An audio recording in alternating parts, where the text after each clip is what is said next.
Hi friends, எல்லாத்துக்கும் வணக்கங்க. எல்லோரும் எப்படி இருக்கிறீங்க? நல்லா இருக்கிறீங்களா? சூப்பராக இருப்பீங்கன்னு நான் நினைக்கிறேன். நாங்களுமே நல்லா இருக்கிறோம். வீடியோ போட்டு கிட்டத்தட்ட 5 நாளைக்கு மேலே ஆச்சுங்க. சரியான வீட்டில் ஒரு இழப்பு வந்துடுச்சிங்க.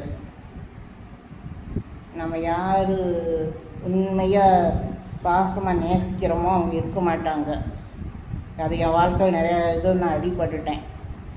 கண்மூடித்தனமான பாசம் வைக்கிறது தப்பு. அது எனக்கு பேசிக்கிறேன், உங்களுக்கு யாருக்கும் நான் சொல்லலை. சாரிங்க, எங்கள் குழந்தை இறந்துட்டாங்க. அதனாலதாங்க நான் வீடியோ போடலை. ஏன்னா இன்னோட 5 நாள் ஆகுதுங்க. அவளுக்கு உடம்பு சரியில்லாமல் வந்து இறந்துட்டோம். ஸ்ட்ரோக் அட்டாக் வந்து இறந்துட்டா. நான் காப்பாற்றுக்கு என்கிட்ட முயற்சி பண்ணேன், ஆனால் முடியலை. அதாங்க ஃப்ரெண்ட்ஸ், உங்கள்கிட்ட சொல்லணும்னு தோணுச்சு, சொல்லுனேன். ஒரு இழப்பு தாங்க. அவள் வந்து ஜஸ்ட்டு 1 மாதம் தாங்க ஆச்சு. நல்லா பாசமாக தாங்க பழகினா, நல்லா தாங்க பார்த்துக்கிட்டேன். அவளும் என் மேலே நல்லா தான் இருந்தா. அது கடவுளுக்கே பொறுக்கலை, கூப்பிட்டார். சரி, அதாவது இழக்கணுமா, எல்லாத்துக்கும் நான் ரெடியாக தாங்க இருக்கிறேன். அப்புறங்க என்ன பண்ணிக்கிட்டு இருக்கிறீங்க? என் கதையை பேசி நேரம் போக்குறேன். உங்கள் வேலையெல்லாம் முடிஞ்சதுங்களா? லஞ்செல்லாம் ஆயிடுச்சிங்களா? நான் இன்றைக்கி லஞ்சு செய்யலைங்க. தம்பிக்கு எனக்கு சின்ன ஒரு வாக்குவாதம், அதனால் நான் லஞ்சு செய்யலைங்க.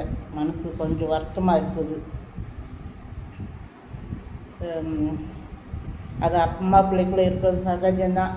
எனக்கு மனசே சரியில்லைன்னா நான் சோறாக்கலைங்க. வீடு கூட்டிகிட்டு துணிமணி மட்டுக்கு துவைக்க ஒன்று ஊற வச்சுருக்கிறேன்.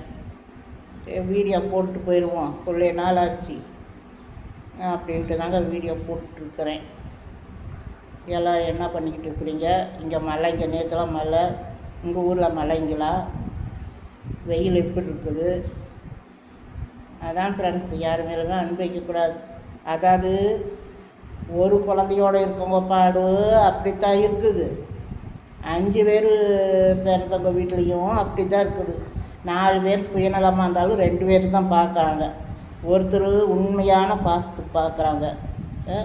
4 மகளில் 1 மகள் உண்மையான பாசத்துக்கு பார்த்துச்சு அவங்க அப்பாவை. மகன் வந்து ஆண் பிள்ளைங்கிறோம். மகன் வந்து சுயநலம். பக்காவாக அவங்க அப்பா சொத்துக்காக தான் முழுக்க அவங்க அப்பா வச்சு பார்த்துச்சு.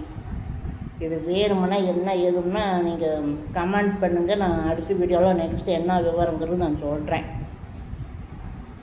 அதாங்க ஃப்ரெண்ட்ஸ், இன்னும் அதில் வந்து நான் மீண்டு வர முடியல. மெல்லமாக முயற்சி பண்ணிக்கிட்டு இருக்கிறேன். எப்படி மீண்டு வர போகிறேனோ தெரியும். மீண்டு வந்து தாங்க ஆகணும். அவங்க போயிட்டாங்க, கடவுள்கிட்ட போயிட்டாங்க. நல்லபடியாக இருக்கட்டும். அதான் ஃப்ரெண்ட்ஸ், எனக்கு ரொம்ப மனசு இதாக இருக்குது, தாங்க முடியல. சரி ஃப்ரெண்ட்ஸ், உங்களுக்கு ஒரே தான் நான் பேசிக்கிட்டு இருந்தால் இதாக இருக்கும். இன்னும் நிறையா இருக்குது. உங்களோடலாம் பேசணும் என்கிட்ட ஆசைப்படுறேன். பேசுகிறேன், ஒன்று ஒன்றா பேசுகிறேன் ஃப்ரெண்ட்ஸ். பாய். இங்கே எங்கள் வீடியோ பிடிச்சிருந்தால் லைக் பண்ணுங்கள். ஹை தான் பட்டன் அழுத்திட்டுருங்க, இன்னொரு பக்கம் போகும். தயவு செஞ்சு எல்லோரும் கொஞ்சம் சப்போர்ட் பண்ணுங்கள். சாஸ் வீடியோவில் 2500 பேர் வந்துட்டாங்க. 510 பேர் வந்துட்டாங்க.